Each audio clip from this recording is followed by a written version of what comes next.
Hello everyone. This is Priyanka Godara और आज हम डिस्कस करेंगे मई मंथ के current affairs related to international relations. आज के हमारे टॉपिक रहेंगे India UK free trade agreement, then China Pakistan economic corridor जिसे हम सीपैक भी कहते हैं, फिर इंडिया टर्की रिलेशंस और आईएमएफ की लैंडिंग अप्रूव कर दी पाकिस्तान ने। What are the India's concerns regarding this? So let's see all the topics one by one, starting from the first one. So क्या हुआ है रिसेंटली कि आफ्टर 3 इयर्स ऑफ नेगोशिएशंस हमने यूके के साथ एक फ्री ट्रेड एग्रीमेंट साइन कर दिया है। फाइनली जो नेगोशिएशंस थी वो 3 साल तक चली, बट अब ये एग्रीमेंट जो है अगर थोड़ा सा लीगल टेक्स्ट बन गए तो उसके बाद फाइनलाइज हो जाएगा एंड ये फोर्स में आ जाएगा। देखते हैं पहले कि इसके की एग्रीमेंट्स में डिटेल्स क्या क्या है। सो एग्रीमेंट 27 चैप्टर्स इंक्लूड करता है, ऐसा ही तो जरूरी नहीं है, बट जो चीज आपको याद रखनी है यहाँ पे, एक चीज जहां हम दोनों साइड्स ने एग्री किया है वो है डबल कंट्रीब्यूशन कन्वेंशन। ये क्या होती है double contribution convention? UPSC question भी पूछ लेती है कि double contribution convention was recently in news, this term is associated with what? तो ये एक टाइप्स का सोशल सिक्योरिटी एग्रीमेंट होता है। इस सोशल सिक्योरिटी एग्रीमेंट में क्या होगा कि अगर दो कंट्रीज के बीच में कोई एम्प्लॉय मूव कर रहे हैं तो उनको जो सोशल सिक्योरिटी कॉन्ट्रीब्यूशंस होते हैं वो सिर्फ एक कंट्री में ही देने पड़ेंगे एक टाइम पे। दोनों कंट्रीज में उनको सोशल सिक्योरिटी वाली ऑब्लिगेशन फॉलो नहीं करनी पड़ेगी। ये किन किन के लिए है? तो ये उन सभी वर्कर्स को कवर करता है जो टेम्पररी एम्प्लॉयड हैं अप टू 3 इयर्स के लिए। तो 3 साल तक जो टेम्पररीली वहां पे एम्प्लॉयड हैं तो उनको कवर करता है। और साथ में ये अफेक्ट नहीं करेगा राइट टू बेनिफिट्स या किसी टाइप की ऑब्लिगेशन। लाइक क्या होता है कि यूके में इमिग्रेशन अगर हो रहा है तो वहां हेल्थ सरचार्ज देना पड़ेगा। अब इस एग्रीमेंट के बाद क्या होगा, अगर इंडिया में कोई इंसान हेल्थ के लिए सरचार्ज दे रहा है तो उसे फिर ये स्पेसिफिक सरचार्ज यूके में नहीं देना पड़ेगा। ये क्या करता है, डबल कंट्रीब्यूशन कन्वेंशन जो है ये एक टाइप से एक ही जगह पे आपको सोशल ऑब्लिगेशन फॉलो करनी होती है, दोनों जगह देने नहीं पड़ती। और इससे क्या होगा कि दो दो जगह टैक्स देने से इंसान बच जाएगा। अब आगे देखते हैं कि और क्या क्या हाइलाइट्स हैं। हाइलाइट्स के अंदर पहली जो चीज आती है वो है zero zero duty market access. ये क्या है? जीरो ड्यूटी मार्केट एक्सेस में इंडियन एक्सपोर्ट्स के लिए यूके ने approximately 90% of Indian export 99% of Indian export को क्या दे दिया है, zero duty entry, almost free entry दे दी है सभी इंडियन एक्सपोर्ट आइटम्स को। और on the other hand India क्या करेगा, इंडिया अपना टैरिफ रिड्यूस करेगा यूके प्रोडक्ट्स पे अप टू 90%। हमें 99% मिली है, हम 90% करेंगे। और हम जो करेंगे वो विद इन 10 इयर्स करेंगे, अभी के अभी नहीं करेंगे। हमने एक टाइमलाइन ली है जो है 10 साल तक। तो within 10 years 85% of UK exports to India will become tariff free, उन पे टैरिफ खत्म हो जाएगा या फिर टैरिफ कम हो जाएगा। दूसरा, जो इंडियन पर्सोनल्स हैं उनके मोबिलिटी में हमें रिलैक्सेशन मिली है।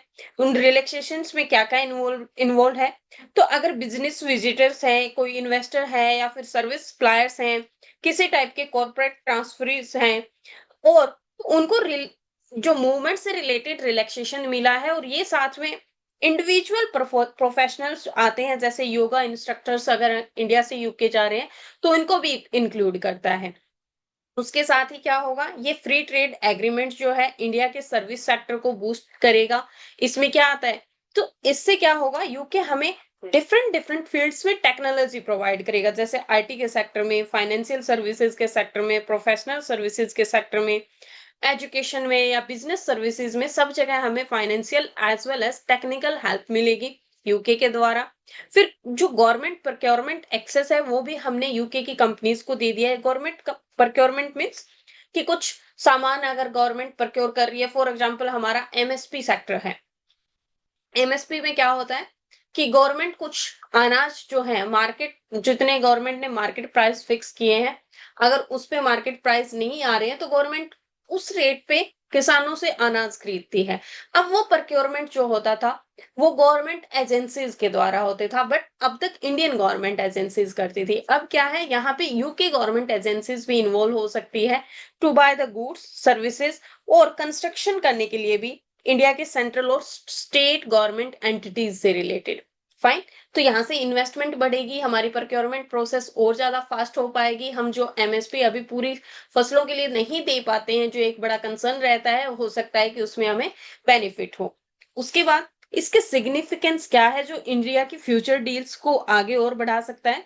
तो इसमें क्या है, फास्टर नेगोशिएशंस हो गई हैं। अब तक क्या हो रहा था कि 2007 से हम ट्राई कर रहे हैं कि इंडिया और यूरोपियन यूनियन के बीच में फ्री ट्रेड एग्रीमेंट साइन हो पाए, बट वो अब तक भी नहीं हो पाया है। यूके के साथ क्यों हो गया, क्योंकि रिसेंटली हमने देखा 2019 में ब्रेक्सिट हुआ था और उससे यूरोपियन यूनियन से यूके अलग हो गया, और हम यूके के साथ individually free trade agreement sign करने में सक्सेसफुल रहे हैं। साथ में ये फ्री ट्रेड एग्रीमेंट जो हमने साइन किया है, तो हमने हमारे सेंसिटिव सेक्टर्स जैसे डेयरी सेक्टर है, उसको ध्यान में रखा है, उसको टोटली एक्सक्लूड किया है। डेयरी सेक्टर्स को हमने इसमें इंक्लूड नहीं किया है। उससे क्या होगा, हम एग्री प्रोडक्ट्स को सेव कर पाएंगे, हमारी डेयरी प्रोडक्ट्स को सेव कर पाएंगे। ऑन द अदर हैंड, जो इंडस्ट्रियल प्रोडक्ट्स लाइक प्लास्टिक वगैरह हैं, तो प्लास्टिक को भी हमने टैरिफ रिडक्शन से बाहर रखा है। अगर यूके कंट्रीज ट्राई करती है कि प्लास्टिक डंपिंग हो पाए इंडिया में, तो फिर उस पे हमने टैरिफ रिडक्शन के लिए हाँ नहीं की है, और हम और भी ज्यादा टैरिफ लगा सकते हैं। तो यहाँ पे हमने थोड़ा सा क्या किया है कि फ्यूचर प्ले को ध्यान में देख रखा है कि फ्यूचर में क्या क्या हो सकता है, क्या क्या नहीं हो सकता। और जो टैरिफ हमने रिड्यूस करने की बात की है कि हम 90% ऑफ यूके प्रोडक्ट्स हैं उन पे टैरिफ रिड्यूस कर देंगे, बट वो इमीडिएटली नहीं है। हमने 10 साल का टाइम लिया है, और ये रिड्यूस फेजेस वाइज होगा। तो उससे क्या होगा, जो हमारी डोमेस्टिक इंडस्ट्रीज हैं उनको अकॉर्डिंगली एडजस्ट करने का टाइम मिल जाएगा। साथ में इससे क्या होगा कि हमें डिफरेंट डिफरेंट टाइप के गेन्स भी हो सकते हैं। जैसे क्या होगा, यूके की कार मेकर जो कंपनीज होती है उनको बहुत ज्यादा इंडिया में टैरिफ का सामना करना पड़ सकता है। यूके का कार मेकर्स होंगे उनको बहुत ज्यादा फायदा होने के चांसेस है, क्योंकि अब धीरे धीरे क्या होगा, हम जो 100% ऑफ टैरिफ लगा देते हैं उसको रिड्यूस करके 10% कर देंगे, क्योंकि हमने प्रोमिस किया है 80% of UK exports to India जो होंगे वो टैरिफ फ्री हो जाएंगे विद इन 10 ईयर्स। सो ये यूके की कंपनीज के लिए गेन हो सकता है। ठीक है, नेक्स्ट देखते हैं कि आगे क्या है। अब ये सब कुछ समझने के बाद हमें थोड़ा सा समझ लेना चाहिए कि फ्री ट्रेड एग्रीमेंट्स होते क्या हैं। सो फ्री ट्रेड एग्रीमेंट्स जो होते हैं, ये एक टाइप की डील होती है जो दो या दो कंट्रीज के बीच में होती है, और ये क्या करती है, ये टैरिफ बैरियर्स जो होते हैं उनको रिड्यूस कर देती है। टैरिफ बैरियर्स या ट्रेड बैरियर्स क्या होता है, मान लो ये कंट्री ए है, ये बी है। ए से कोई सामान बी कंट्री में आ रहा है, बट यहाँ बॉर्डर पे क्या है, बी चाहता है कि ए का सामान बी की मार्केट को ओवर पावर ना कर पाए, बहुत ज्यादा कैप्चर ना कर पाए। बी की इंडस्ट्रीज जो है वो यहाँ पर क्या रहे, इक्वली कॉम्पिटेटिव रहे। तो जैसे ये बॉर्डर क्रॉस करेगा, बी कंट्री ए के ऊपर कुछ ना कुछ टैरिफ लगा देती है। इससे क्या होता है कि जो ट्रेड होता है उसमें एक काइंड ऑफ बैरियर इंक्लूड हो जाता है, ना चाहते हुए भी वो ट्रेड बहुत ज्यादा हो नहीं पाता। तो फ्री ट्रेड एग्रीमेंट के अंदर क्या होगा, इस टाइप के टैरिफ और ट्रेड बैरियर्स को कम किया जाता है। तो क्या इसमें नुकसान होता है, और इसमें क्या क्या कवर होता है, तो इसमें हमारे पास गुड्स कवर होती हैं, एग्रीकल्चरल गुड्स हो सकती है, इंडस्ट्री से रिलेटेड गुड्स हो सकती है। साथ में सर्विसेज भी इंक्लूड होती है, जैसे बैंकिंग सर्विसेज हो गई, आईटी सर्विस हो गई, कंस्ट्रक्शन सर्विस हो गई, टूरिज्म सर्विस हो गई।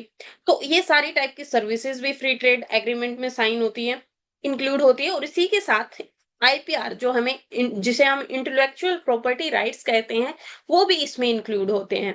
अब कुछ चीजें और जो हमें जाननी चाहिए, तो फ्री ट्रेड एग्रीमेंट से छोटा सा पार्ट जो होता है उसे कहते हैं हम अर्ली हार्वेस्ट स्कीम। इसमें भी हम काइंड ऑफ टैरिफ बैरियर्स और ट्रेड बैरियर्स से ही डील करते हैं, बट वो लिमिटेड आइटम्स पे होता है। इसके बाद आता है preferential trade agreement. Preferential trade agreement में हम कुछ रिलैक्सेशन और दे देते हैं। उन रिलैक्सेशंस को अगर और बढ़ा दिया जाए तो फिर हमारा आता है free trade agreement. Free trade agreement को अगर नेक्स्ट लेवल पे लेके जाया जाए, फिर वो होता है कॉम्प्रिहेंसिव इकोनॉमिक पार्टनरशिप एग्रीमेंट। इसको भी अगर नेक्स्ट लेवल पे लेके जाए तो हमारे पास आता है कस्टम यूनियन, और कस्टम यूनियन के बाद आता है कॉमन मार्केट। कॉमन मार्केट का सबसे बड़ा एग्जांपल जो हमें देखने को मिलता है वो होता है यूरोपियन यूनियन, यूरोपियन यूनियन का। सो ये काइंड ऑफ कॉमन मार्केट के तरीके से काम करता है। कम से कम 29 स्टेट्स ऑफ यूरोप उनके लिए कॉमन मार्केट का काम करता होता है।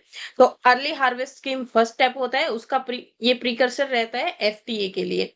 अब डब्ल्यूटीओ के कॉन्टेक्स्ट में अगर देखें तो एक डब्ल्यूटीओ का कॉन्सेप्ट होता है most favoured nation principle. Most favoured nation principle क्या होता है कि इसमें अगर आपके पास एक कंट्री ए है, एक कंट्री बी है और एक कंट्री कोई सी है, डब्ल्यूटीओ की नॉर्म्स क्या कहती है, अगर ए कंट्री के अंदर बी का सामान आ रहा है तो जिस रेट पे ए बी का सामान खरीदता है वही रेट ए सी के सामान पे भी लगाएगा। यहाँ ये मिसनॉर्मर टाइप काम करता है मोस्ट फॉरवर्ड नेशन। इसका मतलब ये नहीं है कि बी को सबसे ज्यादा फेवर करेगा, नो। इसका मतलब है कि कोई भी देश ऐसा नहीं होगा जिसको प्रेफरेंशियल ट्रीटमेंट दिया जाए, दोनों को इक्वल ट्रीटमेंट मिलना चाहिए। ये होता है डब्ल्यूटीओ का कॉन्सेप्ट। बट आपने अगर कोई फ्री ट्रेड एग्रीमेंट साइन किया है तो वो इससे एक्सक्लूड होता है, वहां आप एक्स्ट्रा ट्रेड बैरियर्स और ये लगा सकते हो, रिमूव कर सकते हो। तो समझ गए होंगे, अगर आपने फ्री ट्रेड एग्रीमेंट साइन किया है तो आपको मोस्ट फेवर्ड नेशन का जो प्रिंसिपल होता है एक टाइप से वो फॉलो करने की जरूरत नहीं होती है। अब इंडिया के फ्री ट्रेड एग्रीमेंट्स की अगर बात करोगे तो कितना होता है, एसबीआई की रिपोर्ट कहती है कि पिछले 5 साल में इंडिया ने 13 फ्री ट्रेड एग्रीमेंट साइन किए हैं, जो मॉरिशस, यूएसए और ऑस्ट्रेलिया आदि के साथ इंक्लूडेड है। अब इंडिया इतने फ्री ट्रेड एग्रीमेंट साइन कर रही है, क्या इंडिया को इससे कोई फायदा होता है? तो देखते हैं एक बार कि इंडिया का फ्री ट्रेड एग्रीमेंट्स का अब तक का एक्सपीरियंस कितना रहा है। अगर हम ट्रेड के हिसाब से देखें तो काफी इंडिया के अगेंस्ट रहा है। ट्रेड इम्बैलेंस में क्या है, इंडिया के जो एक्सपोर्ट्स हैं पार्टनर्स के साथ वो 31% राइज किए हैं। ये तो अच्छी बात है, होनी भी चाहिए, बट नहीं। रीजन क्यों? क्यों हमारे एक्सपोर्ट तो 31% इंक्रीज हुए हैं बट इंपोर्ट्स 82% इंक्रीज हुए हैं। दैट मीन्स अगर इंडिया ने किसी कंट्री के साथ फ्री ट्रेड एग्रीमेंट साइन किया, ये इंडिया है, कोई कंट्री ए है, तो इंडिया ने यहाँ पे सामान भेजना शुरू किया, 31% इंक्रीज हो गया। बट ए का जो इंडिया में सामान आना इंक्रीज हुआ है वो 82% हो गया है। तो इसका मतलब नेट एक्सपोर्टर तो हम नहीं रहे ना, we are next net importer. अगर यूटिलाइजेशन की बात करें तो इंडिया अपने फ्री ट्रेड एग्रीमेंट्स को सिर्फ 25% तक यूटिलाइज कर पाया है, जबकि जो डेवलप्ड कंट्रीज होती हैं वो फ्री ट्रेड एग्रीमेंट्स को 70 to 80% यूटिलाइज कर पाती है। तो ये डेटा भी इंडिया के फेवर में नहीं है। अब जो फ्री ट्रेड एग्रीमेंट होता है वो ट्रेड बैरियर्स और टैरिफ बैरियर्स को इंक्लूड करता है, बट कुछ होते हैं नॉन टैरिफ बैरियर्स। इसमें क्या होता है, कोई गवर्नमेंट पॉलिसी आ गई, कोई इम्प्लीमेंटेशन स्कीम आ गई, वो फ्री ट्रेड एग्रीमेंट्स इन्वॉल्व नहीं होते हैं, वो उसको इंक्लूड नहीं करता है। और उसी वजह से क्या है कि हम कितने भी एफटीए साइन कर लें, बट जिस कंट्रीज के साथ ने हमने एफटीए साइन किए हैं उनने पिछले 2020 से लेकर 2024 तक कुछ 26,000 के आसपास न्यू ट्रेड रिस्ट्रिक्शंस इंपोज कर दी है ग्लोबली। तो फ्री ट्रेड एग्रीमेंट्स में जहां हम टैरिफ को कम करवाते रह गए हैं, वहां पॉलिसी ऐसी बन गई है कि हम फिर से हमारा एक्सपोर्ट इंक्रीज नहीं कर पाते हैं। सो यहाँ फिर से दिख रहा है कि ट्रेड बैरियर्स और टैरिफ बैरियर्स तो हम रिड्यूस कर पा रहे हैं, बट नॉन टैरिफ बैरियर्स अब भी रिस्ट्रिक्शन का काम कर रहा है। और साथ में अगर हम देखें कंपटीशन की बात, तो साउथ अफ्रीका, एशियन कंट्रीज, इनके साथ हमारा फ्री ट्रेड एग्रीमेंट है, बट इनकी जो इलेक्ट्रॉनिक्स कंपनी है, आईटीज और मैन्युफैक्चरिंग कंपनीज हैं, उन्होंने इंडिया का को बहुत ज्यादा आउट परफॉर्म किया है when it comes to competition. आपने ही देखा होगा South Korean company Samsung, Samsung ने पूरा का इंडिया का मोस्ट ऑफ द जो मोबाइल सेक्टर है वो एक्वायर करके रखा हुआ है, और इंडियन कंपनीज यहाँ पे कहीं आसपास भी नहीं दिखती है। तो यहाँ पर इन फ्री ट्रेड एग्रीमेंट्स का इंडिया इतना ज्यादा फायदा नहीं उठा पाया है। बाकी भी बहुत ज्यादा चैलेंज रहते हैं, जैसे हमने ऊपर नॉन टैरिफ बैरियर्स देखा, वहीं और कॉम्प्लेक्स रूल्स आते हैं, जैसे रूल ऑफ ओरिजिन आता है, सर्टिफिकेशन रिक्वायरमेंट होती है। तो जितना सिंपल दिखता है कि फ्री ट्रेड एग्रीमेंट्स के बाद में जो हमारा ट्रेड है वो इजी हो जाएगा, उतनी भी सिंप्लीफिकेशन नहीं आ पाती है। But to see on the positive side, free trade agreement जो होता है सिर्फ अगर ट्रेड बैलेंस के तरीके से देखा जाना अच्छा नहीं होगा, क्योंकि फ्री ट्रेड एग्रीमेंट्स जब साइन होते हैं तो ये अपने साथ टेक्नोलॉजी ट्रांसफर करते हैं, इन्वेस्टमेंट लेके आते हैं, वैल्यू चेन को बढ़ाते हैं और साथ में हमें मार्केट एक्सेस भी देते हैं दूसरी कंपनीज की। तो अगर टेक्नोलॉजीज अच्छी हो रही है, इन्वेस्टमेंट बढ़ रही है, वैल्यू चेन में हम पार्टिसिपेट कर पा रहे हैं और मार्केट की एक्सेस मिल रही है, तो हमें चांस मिलता है, हमें हमारी कंपनीज का स्टैंडर्ड बढ़ाना पड़ेगा so that we can get benefit of these trade agreements, right. So अकेले ट्रेड बैलेंस के हिसाब से हमें फ्री ट्रेड एग्रीमेंट्स को नहीं देखना चाहिए, हमें उसके साथ ये देखना चाहिए कि इंडिया के लिए क्या क्या इसमें अपॉर्चुनिटीज आ रही है। फाइन। इसके बाद नेक्स्ट आर्टिकल जो हमारा है वो चाइना पाकिस्तान इकोनॉमिक कॉरिडोर और साथ में उसके अफगानिस्तान इन्वॉल्वमेंट से है। तो ये अभी रिसेंटली न्यूज में क्यों है, तो अगर हम देखें रिसेंटली क्या हुआ, चाइना पाकिस्तान और अफगानिस्तान के फॉरेन मिनिस्टर्स हैं, उन्होंने एक एग्रीमेंट साइन किया है। और वो एग्रीमेंट क्या है कि ये लोग चाहते हैं अब ये सीपेक कॉरिडोर जो है वो अफगानिस्तान तक एक्सटेंड किया जाए। ये क्या है, तो सीपेक जो कॉरिडोर है वो चाइना के बेल्ट एंड रोड इनिशिएटिव का पार्ट है। बेल्ट एंड रोड इनिशिएटिव 2015 में लॉन्च किया गया था। और ये जो बेल्ट एंड रोड इनिशिएटिव है ये दो चीजों को जोड़ता है, ये लिंक का काम करता है। एक तो सिल्क रोड इकोनॉमिक बेल्ट के साथ जो लैंड रूट है, और मैरीटाइम सिल्क रोड जो सी रूट है, इन दोनों के बीच में लिंक का काम करता है। मेजरली इसका फोकस किस चीज पे रहता है, तो इस रूट का फोकस मेनली एनर्जी और इंफ्रास्ट्रक्चर प्रोजेक्ट्स पे रहता है। यह सीपेक कॉरिडोर है, अप्रोक्सीमेटली 3000 किलोमीटर का है। और इसके अंदर आते हैं हमारे रोड्स भी आते हैं, रेलवेज भी आते हैं और पाइपलाइंस भी आती है जो ट्रांसपोर्टेशन में काम आती है ऑयल और गैसेस के लिए। साथ में यहाँ पे हम कुछ एग्जांपल्स देखें तो ग्वादर, ये जो सीपेक कॉरिडोर है वो ग्वादर इनटू पाकिस्तान से लेके कैसगर इनटू अफगानिस्तान तक जाएगा। नॉट अफगानिस्तान, चाइना, चाइना तक, कैसगर इन चाइना। तो यहां तक है ये कॉरिडोर। और इंडिया का कंसर्न क्या है, CHI सॉरी, इंडिया का कंसर्न ये है कि हमारे गिलगिट बाल्टिस्तान और इस एरिया से जाता है जो इंडिया का पार्ट है, और इसी वजह से इंडिया ने BRI से भी हमेशा खुद को दूर ही रखा है, क्योंकि चाइना ने यहाँ पे जो परमिशंस ली थी वो इंडिया से नहीं ली थी। और ये एक इशू हो जाता है इंडिया और चाइना के साथ। साथ में यहाँ पे पाकिस्तान का इन्वॉल्वमेंट बहुत ज्यादा है, तो इंडिया और पाकिस्तान, इंडिया के लिए ये काफी कंसर्न का इशू रहता है। अब देखते हैं कि इंडिया के लिए ये हमेशा कंसर्न्स क्यों रहता है, और अगर ये अफगानिस्तान में बढ़ जाए, अगर अफगानिस्तान तक एक्सटेंड करता है तो कैसे इंडिया को इम्पैक्ट कर पाएगा।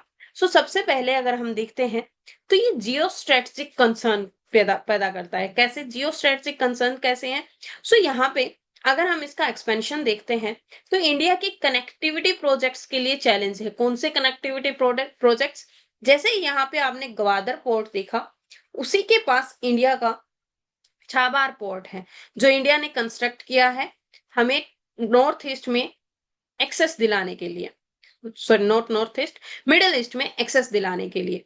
तो हमारा छाबार पोर्ट जो ईरान में बनाया है उसका इश्यू हो सकता है। साथ में international north south transport corridor है, उसके लिए भी ये एक स्ट्रेटेजिक लोकेशन पे आता है और उसमें हमारी सिक्योरिटीज इश्यू हो सकते हैं। और साथ में क्या है, अगर चाइना अफगानिस्तान तक BRI को एक्सटेंड करने में, BRI और यू कैन से सीपैक को एक्सटेंड करने में कामयाब हो जाता है, तो ये उसकी स्ट्रिंग पर्ल्स जो पॉलिसी है, स्ट्रिंग ऑफ पर्ल्स पॉलिसी है, उसमें एक और फ्लैंक ऐड हो जाएगा वेस्टर्न साइड पे। अगर आपने देखा हो तो ये इंडिया का मैप है और यहाँ पे जो श्रीलंका है, यहाँ पे चाइना ने एक पोर्ट ले रखा है जिसका नाम है हेम्बन टोटा पोर्ट। सो हेम्बन टोटा पोर्ट, इधर आगे पाकिस्तान है, तो पाकिस्तान में चाइना ने जो पोर्ट लीज पे ले रखा है वो ग्वादर पोर्ट है। और यही अगर बांग्लादेश में हम देखें तो बांग्लादेश में चिटगोंग पोर्ट है। तो ये क्या कर रहा है, इससे अगर देखें तो चाइना एक टाइप से स्ट्रिंग बना रहा है इंडिया के साइड। और अगर अफगानिस्तान में भी ये कॉरिडोर आ जाता है तो वेस्टर्न फ्लैंक पे एक और जगह चाइना क्या हो जाएगा, ऑक्यूपाई कर लेगा, जो इंडिया के लिए वेस्टर्न फ्लैंक पे बहुत ज्यादा बड़ी चैलेंज हो सकता है। साथ ही में अगर चाइना यहाँ तक चीजें ले जाने में सक्सेसफुल रहता है, तो ये पाकिस्तान, चाइना और अफगानिस्तान का एक्सेस है उसको स्ट्रोंग करेगा। इससे क्या होगा, इंडिया ने अफगानिस्तान में ना बहुत ज्यादा डेवलपमेंटल इन्वेस्टमेंट की है। हमने वहां पे जरंज दिलाराम हाईवे बनाया है, हमने बहुत ज्यादा ह्यूमैनिटेरियन एड दी है, एजुकेशनल एड दी है, हमने वहां पर जाके उनकी पार्लियामेंट है वो तक बनाया था। बट अगर वहां पे इम्पैक्ट बढ़ता है चाइना और पाकिस्तान का, जो इंडिया के एंटी रहते हैं, तो ये हमारा जो डेवलपमेंटल इन्वेस्टमेंट है वो बेकार जाएगी। उसी के साथ ये इंडिया के लिए एक सिक्योरिटी इम्प्लीकेशन भी बन सकता है। क्यों? क्योंकि अगर अफगानिस्तान पे चाइना और पाकिस्तान का दबदबा बनता है, तो चाइना का फंड और पाकिस्तान की इंटेलिजेंस मिलके वहां जो तालिबान रिजीम है और जो एंटी टेरर ऑर्गेनाइजेशन है, जैसे मोहम्मद, लश्कर ए तैयबा, इनको बढ़ावा दे सकता है। और ये क्या करेंगे, ये टेरर कैंपेन चला सकते हैं इनटू इंडिया। सो ये इंडिया के सिक्योरिटी इम्प्लीकेशंस भी हैं। साथ ही में अगर हम देखें, तो अफगानिस्तान ना एक रिसोर्स रिच कंट्री है। यहाँ हमें मोस्टली लिथियम और रेयर अर्थ मेटल्स हैं, उनके रिसोर्सेज मिलते हैं। बट अगर चाइना का एक्सेस वहां पे डायरेक्टली बढ़ता है थ्रू सीपेक, तो फिर इंडिया की जो सिक्योरिटी और फॉर द क्रिटिकल मिनरल्स के चांसेस हैं वो बहुत कम हो जाएंगे। इसी वजह से इंडिया के लिए एक कंसर्न का मैटर है। बट क्या इंडिया ने कुछ स्टेप लिया है इसको काउंटर मेजर करने के लिए? तो इंडिया ने कुछ तो स्टेप्स लिए हैं। जैसे इंडिया ने छाबार पोर्ट बनाया है, जहां से हमें क्या है, ये जो शहीद बेइज्जती टर्मिनल है वो हमें एक्सेस देता है अफगानिस्तान की और सेंट्रल एशिया की, और ये हमें बाईपासिंग करवाता है पाकिस्तान से। इसके बाद हमें पाकिस्तान जाने की जरूरत नहीं पड़ती है। साथ में हमने ज्वाइन किया है international north south transport corridor. ये क्या करता है, ये एक मल्टी मॉडल रूट है जो ईरान, इंडिया और रशिया को लिंक करता है इंडियन ओशन, पर्शियन गल्फ और कैस्पियन सी से। अगर आपको इसका डायग्राम देखना हो तो चलो मैं दिखा देती हूँ पहले, सो दैट आप अच्छे से समझ पाओ। ये जो मैप हमें देखने को मिल रहा है, ये है यहां से IRTC। तो यहां से क्या होता है, ये इंडिया, अगर हम कनेक्टिविटी देखें तो ईरान, इराक और यहां से होके हम सीधा यूरोप तक जा सकते हैं। और ये क्या है, ये टोटली काउंटर कर देता है हमारे पाकिस्तान, चाइना और अफगानिस्तान के इन्फ्लुएंस को। सो आई होप ये समझ गए होगे आप। चलो फिर से और पॉइंट्स देखते हैं कि और दूसरे कौन से स्टेप्स लिए गए हैं। एक और जो कॉरिडोर है इंडिया ने साइन किया है, वो है India middle east Europe corridor, economic corridor. ये रिसेंटली 2023 में इंडिया ने अनाउंस किया था, और ये कनेक्ट करता है इंडिया, मिडल ईस्ट, यूरोप, और ये रास्ता जो है वो यूएई और सऊदी अरेबिया से होके जाता है। Saudi Arabia, Jordan, Israel and European union. यहाँ हमें अफगानिस्तान की भी जरूरत नहीं पड़ती है। IRTC में जो हमें यहाँ जो है STC इधर अफगानिस्तान का से लिंक होता है, बट यहाँ अफगानिस्तान की भी जरूरत नहीं है। और साथ ही में हमने बड़ी पावर्स के साथ भी एक ग्रुप बनाया है जो हमें चाइना की स्ट्रिंग ऑफ पर्ल्स पॉलिसी है उससे बचाने में हेल्प करता है। और वो कौन सा है, क्वाड्रिलेटरल सिक्योरिटी डायलॉग, जो इंडिया, USA, जापान और ऑस्ट्रेलिया, 4 कंट्रीज हैं, उन्होंने एक ये free and open Indo Pacific करने के लिए, इंडो पैसिफिक के लिए एक काउंटर चाइना स्ट्रेटजी अपनाई है। तो ये कुछ रीजनल जो चीजें हैं इंडिया ने की है to counter these measures. But recent developments देख के इंडिया का थोड़ा सा तो कंसर्न्स बढ़ गया है related to its security as well as its economic and resource security into Afghanistan. चलिए नेक्स्ट आर्टिकल देखते हैं, इंडिया टर्की रिलेशंस। तो इंडिया टर्की रिलेशंस में क्या हुआ है कि जैसे ही पहलगाम में अटैक हुआ था, पाकिस्तान के द्वारा जो टेरर अटैक हुआ था, और उसके बाद इंडिया ने रिटेलिएशन किया था। तो जो retaliation counter terror strikes India ने पाकिस्तान पे की थी, उनका टर्की ने बहुत ज्यादा क्रिटिसिज्म किया था इंटरनेशनल प्लेटफॉर्म पे। और उसी टाइम से इंडिया और टर्की के रिलेशन और भी ज्यादा खराब हो गए हैं। और अगर रिसेंट डेवलपमेंट्स देखें तो टर्की का रिएक्शन हमेशा खराब ही रहा है। ऑपरेशन सिंदूर को भी टर्की ने क्रिटिसाइज किया था। साथ में उसके बाद इंडिया ने क्या किया, इंडिया ने रिस्पॉन्स में जो टर्की की एक कंपनी है सेलिबी एविएशन, जो इंडिया के 9 इंडियन एयरपोर्ट्स पे काम करती थी, उनका सिक्योरिटी क्लियरेंस को रिवोक कर लिया था। और अगर डिफेंस के एस्पेक्ट से देखें तो जब पाकिस्तान और इंडिया का काइंड ऑफ वॉर चल रहा था उस टाइम टर्किश कंपनी है, उन्होंने सोनकर ड्रोन्स बना के पाकिस्तान की हेल्प की थी। बट इंडिया ने बाय द वे ये ड्रोन्स जो है न्यूट्रलाइज कर दिए थे, बट टर्की इस वॉर में भी पाकिस्तान के साइड थी। अगर ब्रीफ ओवरव्यू देखें हम इंडिया टर्की रिलेशंस का, तो 1948 में हमारे डिप्लोमेटिक टाइज एस्टेब्लिश हुए थे। 1983 में जॉइंट कमीशन एस्टेब्लिश हुआ था। फेब 23 में ऑपरेशन दोस्त हमने चलाया था टर्की में as a humanitarian add.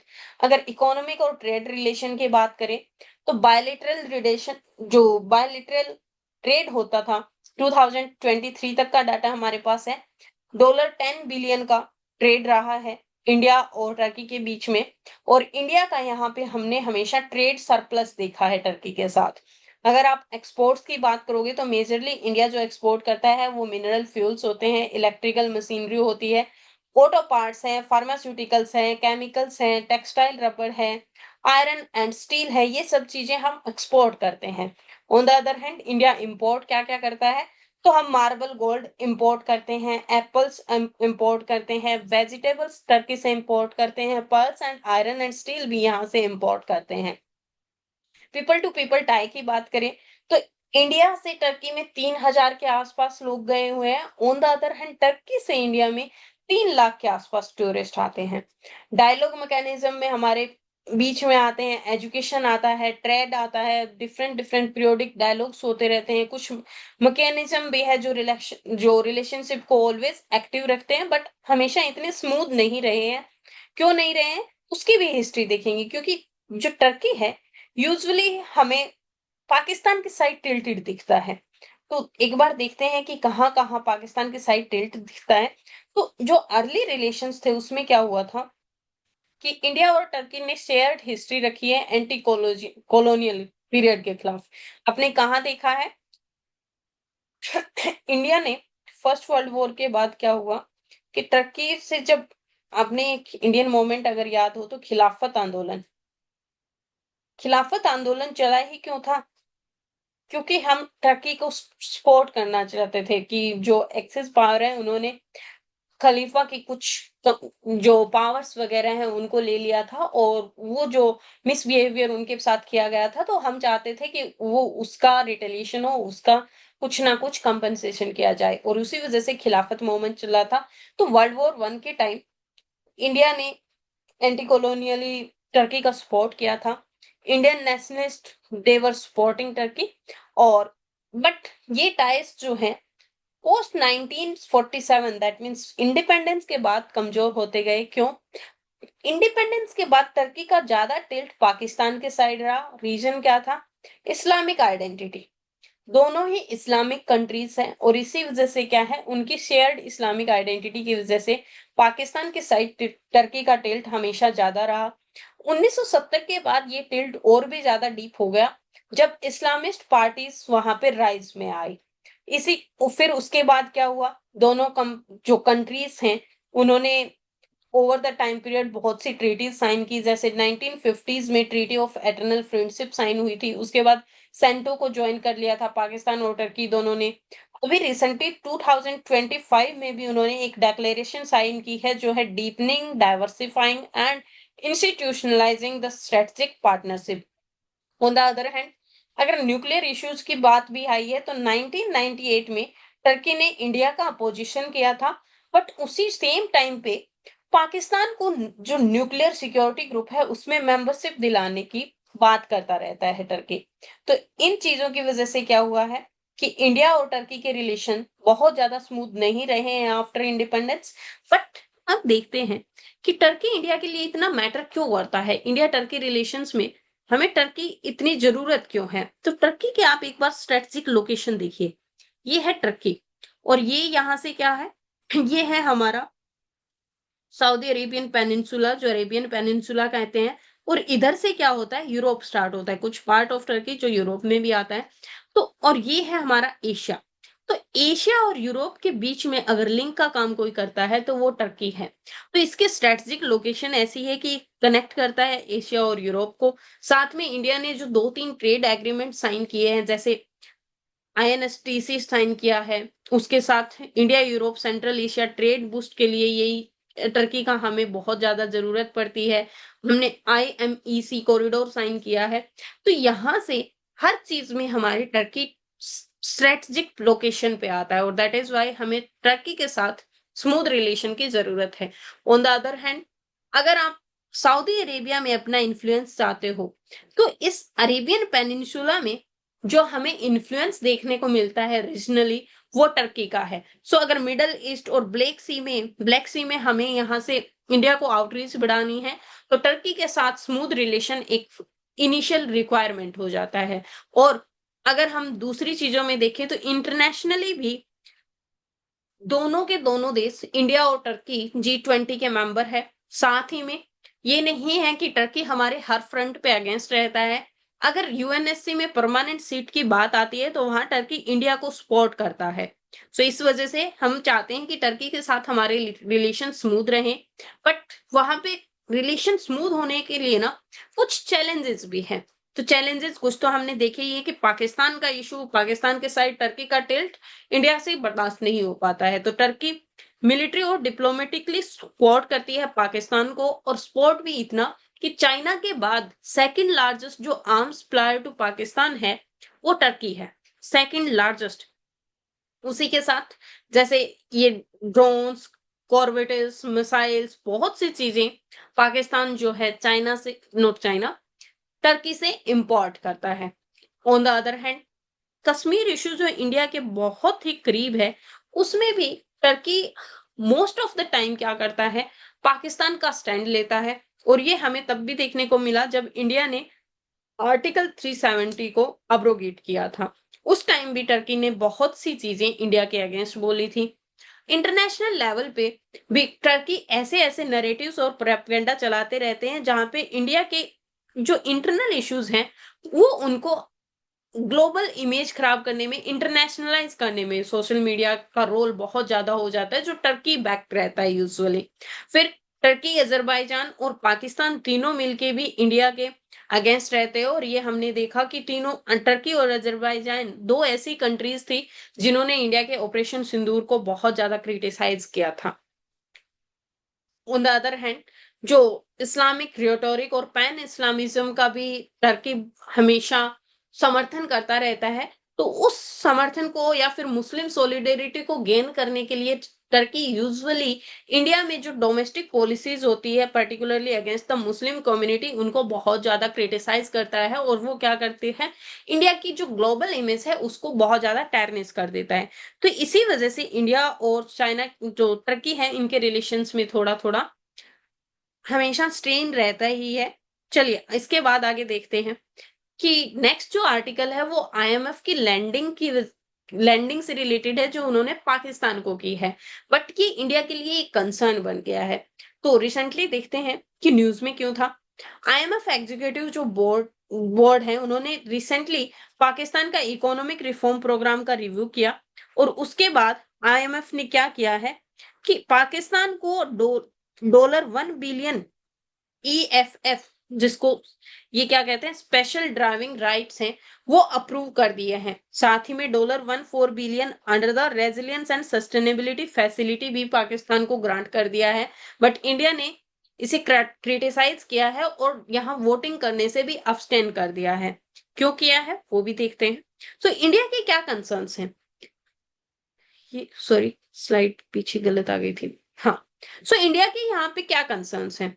India के दोनों साइड से ही कंसर्न रहते हैं कि एक तो इंडिया को कंसर्न रहता है ब्रॉडर जो आईएमएफ लैंडिंग प्रोसेस है उससे। दूसरा, जो रिसेंटली ये पर्टिकुलर केस था कि आईएमएफ ने पाकिस्तान के लिए जो लैंडिंग अप्रूव की है, तो उससे भी इंडिया को कंसर्न था। तो पहले देख लेते हैं बिगर कंसर्न्स क्या रहे हैं कि टोटली लैंडिंग प्रोसेस की ही अगेंस्ट इंडिया है। तो पहला चीज जो होता है, फ्लॉड वोटिंग मैकेनिज्म। अभी क्या हुआ, जब यहाँ पे वोटिंग की बात आई तो जो मेंबर कंट्रीज हैं उनके पास कोई भी प्रोविजन नहीं होता कि वो नो वोट के लिए जा सके। नो वोट का कोई ऑप्शन नहीं होता। अगर आप चाहते हैं कि आप किसी इशू को अपोज करें तो आपके पास सिर्फ एक ऑप्शन होता है और वो होता है उस प्रोसेस से बाहर होना। ओनली अब्सटेन करना ही एक प्रोसेस होता है। नो वोट का कोई ऑप्शन नहीं है। तो आप किसी चीज के अगेंस्ट नहीं जा सकते, आप उस चीज के बाहर जा सकते हैं। दूसरा, जो पावर डिस्ट्रीब्यूशन है टोटली अनडेमोक्रेटिक एंड डेमोक्रेटिक है। वोटिंग राइट्स आईएमएफ के होते हैं, वो यूएस, यूरोप और जापान की फेवर में बहुत ज्यादा टिल्टेड है। फिर इवेल्युएशन मैकेनिज्म है, वो भी बहुत ज्यादा वीक है, क्योंकि इवेल्युएशन मैकेनिज्म जो ऑफिसर होते हैं वो इंडिपेंडेंट नहीं है। उनकी फंडिंग और उनकी गवर्नेंस दोनों ही आईएमएफ के द्वारा होती है। तो ये हो गया कि एक ऑर्गेनाइजेशन है, उनका आप इवेल्युएशन करवाना है, बट उसका इवेल्युएशन उसी के द्वारा अपॉइंटेड पर्सन करेंगे, उसी के द्वारा फंडेड पर्सन करेंगे, तो ऑब्वियसली टिल्ट होने के बहुत ज्यादा चांसेस होते हैं। उसी के बाद जो आईएमएफ प्रोग्राम्स हैं उनके रिपोर्ट्स या फिर यू कैन से रिजल्ट्स भी बहुत ज्यादा मिक्स रहते हैं। जैसे बहुत सी कंडीशंस ऐसे होती है जो शॉर्ट टर्म स्टेबिलिटी तो लेके आती है, but over the time period क्या होता है, ये पॉवर्टी को राइज करती है या सोशल स्पेंडिंग को रिड्यूस कर देती है। तो जो गरीबी वगैरह हटानी होती है कुछ कंट्रीज में, उनके प्रति वो गवर्नमेंट्स बहुत ज्यादा काम नहीं कर पाती होती। हमने खुद ये फेस किया है हमारे एलपीजी रिफॉर्म्स के टाइम, जो जो हमारे ऊपर रिस्ट्रिक्शंस लगी थी when we approached IMF for getting some of the loans. इसके बाद इम्प्लीमेंटेशन चैलेंजेस भी बहुत ज्यादा आते हैं कि कंट्रीज जो पहले बोरो कर रही है वो रिस्पॉन्सिबल होती है पॉलिसी, वही रिस्पॉन्सिबल होती है पॉलिसी डिजाइन और एग्जीक्यूशन के लिए। तो अगर कंट्रीज इतनी ही रिस्पॉन्सिबिलिटी से काम कर रही होती तो वो पहले ही पॉलिसीज इतना बना लेती कि बोरोइंग की कंडीशन ही नहीं आ पाती। तो यहाँ पे क्या होता है, यही रिस्पॉन्सिबिलिटी उन्हीं कंट्रीज को दे दी जो ऑलरेडी इन चीजों में फेलियर फेस कर रही थी, और इससे उनके और ज्यादा फेल होने के चांसेस बढ़ जाते हैं। अब इंडिया का कंसर्न स्पेसिफिकली पाकिस्तान की लैंडिंग से रिलेटेड क्यों है?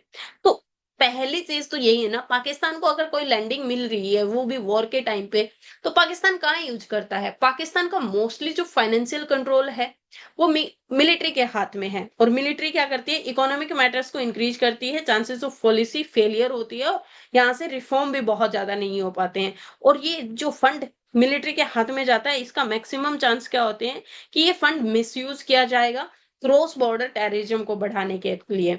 और इसी के साथ क्या होता है, ये एनकरेज करेगा प्रॉक्सी वॉरफेयर को। एक साइड तो पाकिस्तान जो है इंडिया के साथ वॉर फेस में था, दूसरी साइड पाकिस्तान की फंडिंग अप्रूव हो रही है, तो उनको बहुत ज्यादा क्या होगा, सपोर्ट मिलेगा टेररिज्म इंक्रीज करने के लिए। दूसरा, ये पहली बार नहीं था कि पाकिस्तान को बेल आउट किया जा रहा है। रिपीटेड बेल आउट्स की वजह से क्या हो गया, पाकिस्तान के ऊपर बहुत ज्यादा कर्ज हो गया है आईएमएफ की तरफ से। और अब आईएमएफ के लिए पाकिस्तान एक बहुत बड़ी चुनौती बन गया है, ये एक too big to fail country बन गया है कि अगर ये फेल हो गया तो आईएमएफ को बहुत ज्यादा नुकसान होगा, और इसी वजह से क्या है, रिपीटेड बेल आउट्स करने पड़ रहे हैं। और इसी के साथ क्या होता है, आईएमएफ का इफेक्टिवनेस भी कमजोर होती जा रही है, क्योंकि 1989 से लेके पाकिस्तान ने पिछले 35 साल में 28 बार ऐसा हुआ है कि लोन लिया है, बट वो लोन आज तक चुका नहीं पाए हैं। तो इससे डाउट उठते हैं आईएमएफ की इफेक्टिवनेस पे कि क्या वो उनका मॉनिटरिंग और इम्प्लीमेंटेशन प्रोग्राम ठीक जा रहा है, कि अगर कोई कंट्री बार बार लोन ले रही है और वो फिर उसको चुका नहीं पा रहे हैं, तो आप उनको किस बुनियाद पे और ज्यादा लोन दिए जा रहे हो। तो ये सब चीजें इंडिया के लिए एक कंसर्न का कारण बनी हुई है, और इसी वजह से इंडिया ने क्या किया, आईएमएफ का जो वोटिंग प्रोसेस था उससे अब्सटेन कर दिया था। चलिए अब थोड़ा सा समझते हैं आईएमएफ क्या है। तो आईएमएफ एक United nation monetary and financial conference जो 1944 में हुई थी, उसके टाइम ओरिजिन हुआ। इसको हम ब्रेटन वुड कॉन्फ्रेंस भी कहते हैं, और इसी वजह से क्या है, ब्रेटन वुड इंस्टीट्यूशन कहा जाता है IMF as well as World Bank को। तो दोनों का जन्म वहीं से हुआ, और उसको क्या कहा जाता है, Bretton Woods institution as well. अब इसका मैंडेट क्या है, तो इसका मैंडेट है ग्लोबल मैक्रो इकोनॉमिक और फाइनेंशियल स्टेबिलिटी को बनाए रखना, शॉर्ट और मीडियम टर्म लोन्स प्रोवाइड करना कंट्रीज को, सो दैट वो बैलेंस ऑफ पेमेंट जो प्रॉब्लम्स होती है उनसे छुटकारा पास के। फिर टेक्निकल असिस्टेंस और ट्रेनिंग देना डिफरेंट डिफरेंट गवर्नमेंट, और उनको इम्प्लीमेंट के लिए बेटर बनाने के लिए भी काम किया जाता है। अब मेंबरशिप कितनी कंट्रीज की आती है, तो यहाँ पे 191 कंट्रीज हैं, इसका मेंबर्स हैं, इंडिया भी उनमें से एक है। बट एक कंडीशन जो आपको याद रखनी होती है, अगर आपको आईएमएफ वर्ल्ड बैंक का मेंबर बनना है तो कंट्री को पहले आईएमएफ ज्वाइन करना ही होगा। आप वर्ल्ड बैंक का मेंबर नहीं बन सकते अनटिल एंड अनलेस आप आईएमएफ के मेंबर नहीं हो।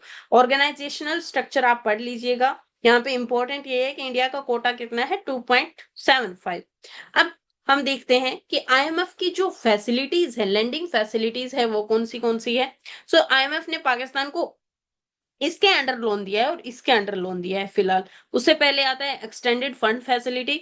तो ये कंट्रीज को सपोर्ट करती है उनकी बैलेंस ऑफ पेमेंट इश्यूज को डील करने में विद स्ट्रक्चरल वीकनेस और स्लो ग्रोथ। अगर स्ट्रक्चरल वीकनेस है या स्लो ग्रोथ हो रही है तो उसके लिए स्पेसिफिकली काम करता है। Then resilience and sustainability facility जो दी जाती है, ये long term structural challenges specifically climate change से रिलेटेड जो जो चैलेंजेस होते हैं उनको डील करने के लिए ये लोन दिया जाता है। तो एक तो ये वाला इसके अंडर लोन दिया गया है $10.4 वाला बिलियन का। देन एक होता है special drawing right. Special drawing right कोई करेंसी नहीं होती, बट यहाँ पे क्या होते हैं, ये काइंड ऑफ रिजर्व्स होते हैं जो एक कंट्री के आईएमएफ के पास होते हैं और एक पर्टिकुलर हिस्सा उसका कोई कंट्री जरूरत के टाइम पे एज लोन यूज कर सकते हैं। चलिए फिर इसके बाद देखते हैं कि बाकी क्या क्या फैसिलिटीज हैं जो आईएमएफ की लैंडिंग फैसिलिटीज हमें देखने को मिलती है। तो एक जनरल रिसोर्स अकाउंट होता है, जनरल रिसोर्स अकाउंट। फिर poverty reduction and growth trust होता है। Then resilience and sustainability trust है। ये हमने देख लिया है तो इनके एम और डिस्क्रिप्शन पढ़ लीजिए। मोस्टली बैलेंस ऑफ पेमेंट और कंसेशनल फाइनेंशियल सपोर्ट के लिए ही होता है। और ये जो लैंडिंग फैसिलिटीज हैं इनके नाम आपको याद रखने हैं। यूजुअली यूपीएससी पूछ लेती है कि ये वाली जो फैसिलिटी है ये कौन सी ऑर्गेनाइजेशन से रिलेटेड है। तो ये एक बार के लिए आपकी प्रीलिम्स के लिए इंपॉर्टेंट हो जाता है, तो इसको पढ़ लेना। और अगर कोई टॉपिक या फिर प्रीलिम्स में इससे रिलेटेड क्वेश्चन आता है तो वो बहुत सिंपल आता है, आपसे इतने ज्यादा डिफरेंस नहीं पूछे जाएंगे। मेजरली चांस ये रहते हैं कि आपको इनमें से कोई एक फैसिलिटी दे दिया जाएगा और फिर पूछते हैं कि इनमें से कौन सी ऑर्गेनाइजेशन से रिलेटेड है। आपको 4-5 ऑर्गेनाइजेशन दे दी जाएंगी, आईएमएफ, वर्ल्ड बैंक या फिर कोई दूसरी। तो आपको उनमें से एक फाइंड आउट करना है। So that is it with today's lecture. अगर आपको वीडियो अच्छी लग रही है तो लाइक, शेयर और सब्सक्राइब करना ना भूलें। Thank you.